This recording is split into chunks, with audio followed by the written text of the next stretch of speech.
ایک رسالہ ہے شوق وطن، اس میں وطن سے مراد جنت ہے کہ مسلمان کو اپنے اصلی وطن یعنی جنت کا شوق ہونا چاہیے۔ اور آج کل تو ایک سائنسداں ہے ایلس سلور، جو عصری تعلیم یافتہ لوگ ہیں، انہوں نے اس کی کچھ چیزیں پڑھی ہوں گی۔ وہ ملحد ہے عام سائنسدانوں کی طرح، مگر اس نے جو اپنے ریسرچ پیپر شائع کیے ہیں، اس کی 2-3 ریسرچ ہیں۔ اس کا خاص موضوع ارتھ اور زمین اور انسان ہے۔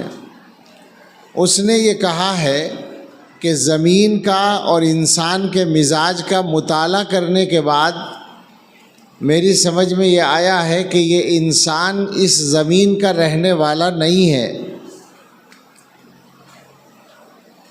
اور یہ اس لیے کہ دنیا میں انسان کے علاوہ جتنے جاندار رہتے ہیں ذی روح، وہ سب کے سب زمین کی تمام چیزوں سے مزاج کی موافقت رکھتے ہیں، یعنی زمین کے موسم اور زمین کے کھانے، زمین کی تمام چیزیں ان کو سوٹ کرتی ہیں۔